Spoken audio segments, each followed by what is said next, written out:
And since it's that time of year, and it's not a huge thing, but since we're going to be talking about movies with the Ultimate Movie Championship, it was the Oscars, and I've seen a bunch of, almost all of the documentaries that were nominated, and I saw a few of the best pictures. I feel like I haven't seen any of them. Probably. Except for the best costume and hair design. That's true. Yeah, that shitty movie won something. See, documentaries. That's short subject. Oh, there we go. So, out of the documentaries that I saw, the O.J. Made in America, which won, which was that like 6-part series, ESPN series, which is great. It's fucking long as shit, but it's split up into episodes, so it's not bad. And it's not just about OJ, it's also about LA. Kind of it's a broad, it sets the stage for what was going on and how crazy it was, and it follows OJ through his career. Fire at Sea I haven't seen. It's foreign documentary about this small island in just off of Italy. Yeah. And they're dealing with refugee stuff. A lot of movies and a lot of themes through a lot of these nominations and stuff were dealing with refugees. Yeah. So I haven't seen that one. I haven't seen I'm Not Your Negro. I did see Life Animated. It's on Netflix. It's about this autistic kid who wasn't able to communicate with his family until they realized that he was quoting Disney animated movies, and that he was able to then communicate to them with those movie quotes and like specific dialogue, back and forth, like, so they would memorize shit so they could communicate with him. And it's about him in like his 20s probably, and he's kind of adjusting to live away from home on his own, but like still in kind of a care facility situation. So it's good. Well, you can't really leave someone who only speaks in animated movie quotes. Well, by the end, he's gone on from that, and he started like a movie club. That was when he was like 6. Like they weren't able to communicate with him. So that started it. So now So now he's like, I mean, he's still autistic and still has problems, but he's been able to cope with a lot of different day-to-day things. And he runs like this Disney animated film appreciation group kind of thing. So it's a heartwarming documentary. I didn't think it would win compared to OJ, and then 13th, which is also on Netflix, which is about the 13th Amendment, and basically how they changed since slavery was abolished. They basically turned the prison systems into a way to re-enslave people by just arresting them for nothing and making it part of, when you do have a felony, that you basically lose your human rights and become basically like an old-timey slave, where you can't vote, you can't own guns, you can't do a lot of things. Yeah. So it's a really good documentary. I've heard from everyone that it's good. It's really good. Still haven't watched it. And everybody's probably seen the clip that compares like the old-timey racism footage with the Trump rallies pre-presidency. So really good though. So those are the ones I've seen. OJ won it. It makes sense, just because, I mean, I would have thought it would. I haven't seen 2 of them, but I would have thought it would have been either OJ or 13th. Because no way I would have. Life Animated was as powerful, especially with the climate that we're in. Yeah. Like sadly, we're having to go back to old issues that we thought we'd kind of step past. But anyway, those are good. And then Best Picture, Best Actor, I did see Manchester by the Sea recently. Casey Affleck, super bummer movie, really good. His performance is really good. It's really like, it's a really just slow, somber, like not a lot of big acting, so it's a lot of subtle things that he's doing, and you kind of... And it's a bummer. It's one of those movies where you don't fully encapsulate the bummer, because it's like it starts off on a bummer, but then there's this like whole other layer of bummer that's like, oh shit. Really good movie though, and I haven't seen Hacksaw Ridge, La La Land. I did see Captain Fantastic. Haven't seen Fences, but I enjoyed it. And then Best Picture. This is the only thing I knew about the Oscars. Yeah. They fucked up the they gave them the wrong card. Well, they read like the Best Supporting Actress or whatever, or Best Actress card again by accident. And then it was a big snafu, whatever. I haven't watched the Oscars. I can't even remember. It's probably maybe early 2000s, late 90s. I mean, maybe. I thought it was so funny. Like I saw people bitching about actors being political with their speeches or whatever. They're gonna.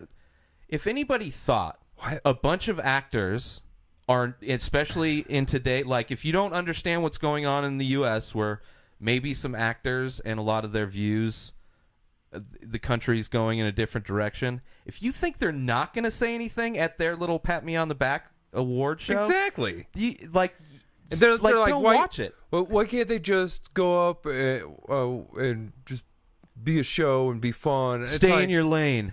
Like, what? You don't know what you're talking about. You're an actor. Just be an actor. That's so stupid. It's like, well, what the fuck do you do? Yeah. Are you a plumber? Does that give you? Does that qualify you to talk about shit? What job qualifies you to talk about how you think shit's fucked up? 99% of people are not qualified to talk about anything. But everybody has their opinion. Yeah. So to say just because you don't like some actors, shutting the fuck up because they don't agree with you, you don't have to watch the Oscars. Like, what are you watching the Oscars for? And what are you? Why are you even watching it? Okay, like, we see who wins, and then they go up, and then they thank. I like to see who wins. Are you on bated breath to see who they thank? Yeah. Instead of them actually saying something, you're like, oh, he said all that, but he didn't thank his mom. Yeah. Well, there's those people too, but it's just like. I like to know what's nominated. I try to see the nominated movies because usually they're high quality movies. You know, whether I agree with them being best picture or not. They should be. Not always. I mean, some be, shitty movies get it's super political usually. Yeah. And this year was weird because there was no big budget. Like every single one of these movies is an independent movie. Yeah, except for probably Hacksaw Ridge. Probably had a budget. La La Land was independent. That headlined the Denver Film Festival. I didn't go to it, but like that was the first time I heard of it. I was like, I don't know this La La Land, and it's a musical. I'm not big on it. Well, how about this too? Last year's Oscars, like I didn't watch those either. But you still hear about them. You know what's going on. Hashtag Oscars so white. It's because like nothing. And the bounce back this year was like. Because after last year, they expanded who could be in the Academy to vote. So they let brownies in, and this is you get a lot more diverse. Like it's way crazier. Like I've only seen Manchester by the Sea, Hell or High Water, Arrival. I haven't seen Moonlight yet. Haven't seen La La Land yet. Lion's supposed to be great. But it's like a lot of those I've been hearing, like that a lot of them are good. Yeah. Hacksaw Ridge is kind of weird. I don't understand why that's on there. Fences is a huge, like a well-renowned play that they brought to the screen, but from what I heard, it's basically like they filmed a play. Yeah, it doesn't really add anything to it. Hell or High Water's great, but Arrival's really good for like a sci-fi. I've heard a lot of good things about It's really good. It's slow. It actually reminds me a lot, in a lot of ways, to Manchester by the Sea as far as story structure.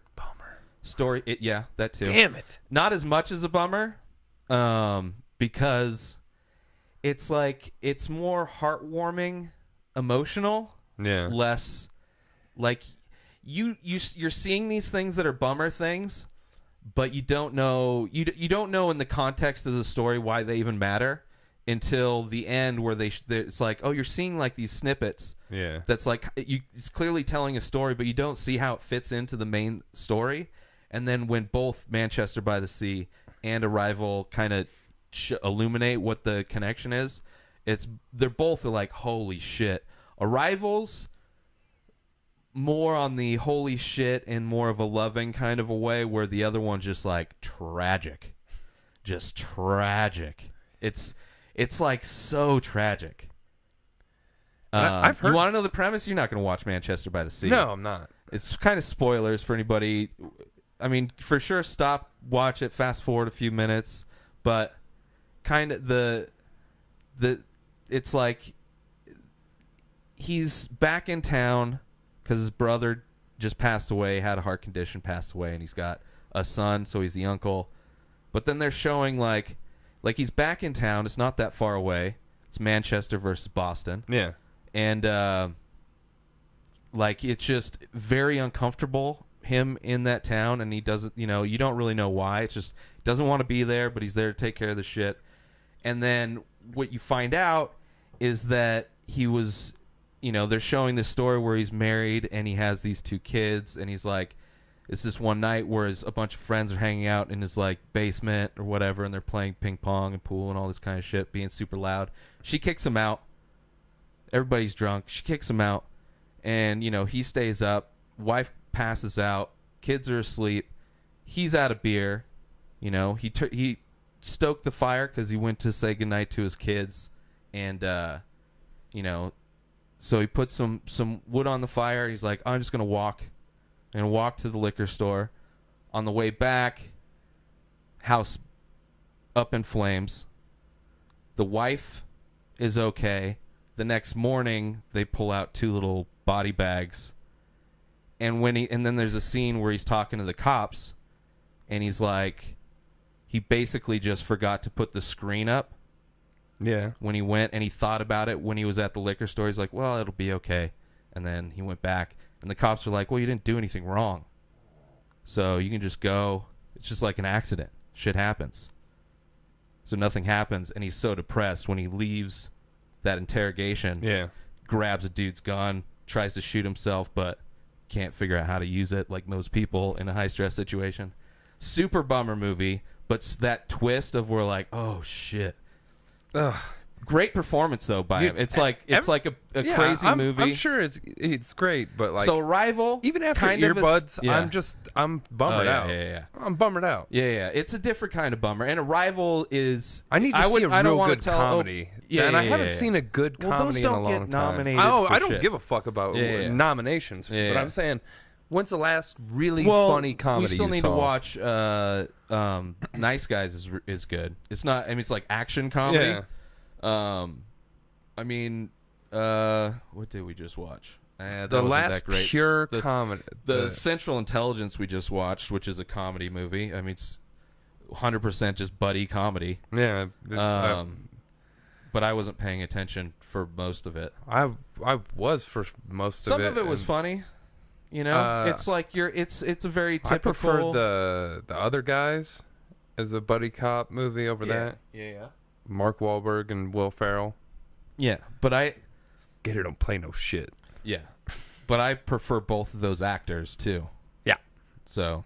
Well, I don't know. I like The Rock, but maybe I like The Rock too, but I would rather have Mark Wahlberg than The Rock, because I think Mark Wahlberg is... I mean, they're similar types of guys, but Mark Wahlberg's a more established actor. He's been doing it for a long time, and he can do good stuff. He's just in a lot of shitty movies,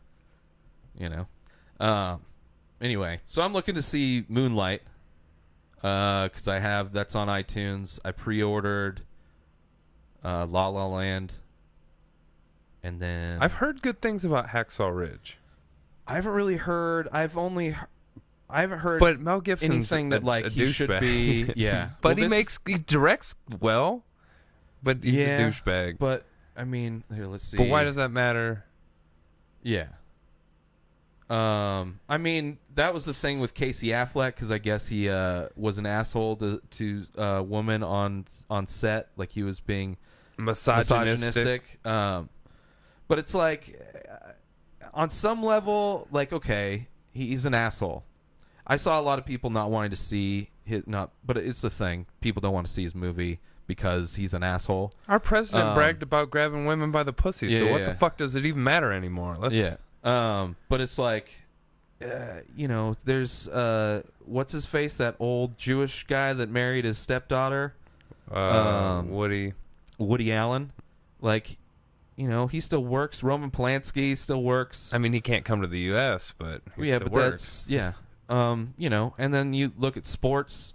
Every sport has athletes that have done numerous amounts of a lot of rapes, a lot of sexual there's assaults.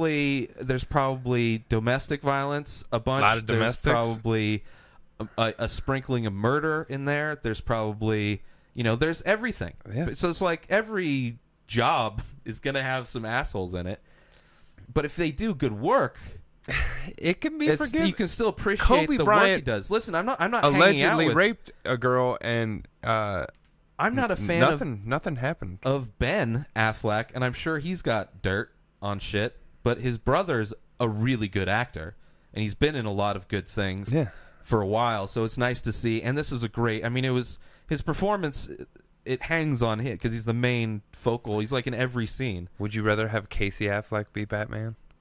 I don't think he'd be good. He'd be a better actor than his brother, but he's too small. Yeah. He is a lot smaller than Ben. I just don't think it'd be good casting. But which is weird. They look so much alike, but one's taller, the other one's shorter. I didn't know too many brothers. Ben was never this yoked until more recently, and I'm sure he's working out and he's trying to bulk up to be some action guy. I don't know. I've heard of like all of these movies that he's done, like The Accountant and shit. None of them are good. Like he's on a really downward slope. A lot of good things about The Accountant. Oh no, it might be a fun action movie, but I heard it's horrible. Fuck Mel Gibson. I don't want to look at his career, but he hasn't really done anything. He's been in movies, but he hasn't. The last thing that I know he's directed was Apocalypto, which is probably like over a decade ago.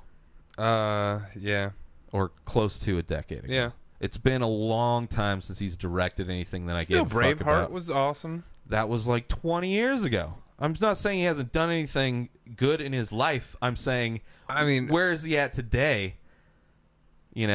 Being nominated for Academy Awards. Like, but I'm not. But that's the thing. It's like he was nominated, but it's like all the other nominations I heard about. Yeah. Before they were nominated, like I've heard, this good movie, whatever. Did not hear anything from Hacksaw Ridge. I heard people see it, but not really. Nothing like anybody was like, "Oh, he's back. This is another Academy Award." But everyone. Neither of us seen it. A lot of people said they liked it, but in their description of liking it, they really weren't. But slobbing on Gibson's knob. It also depends on what those people like. Because I know a lot of people that loved BV shit and the other one, and it's like, okay, but where are you coming from with that? Like, I don't just because, like, if you you can like whatever the fuck you like, but I'm not going to follow your opinion if I disagree that Batman vs Superman was an amazing movie. Yeah, like if anybody says that.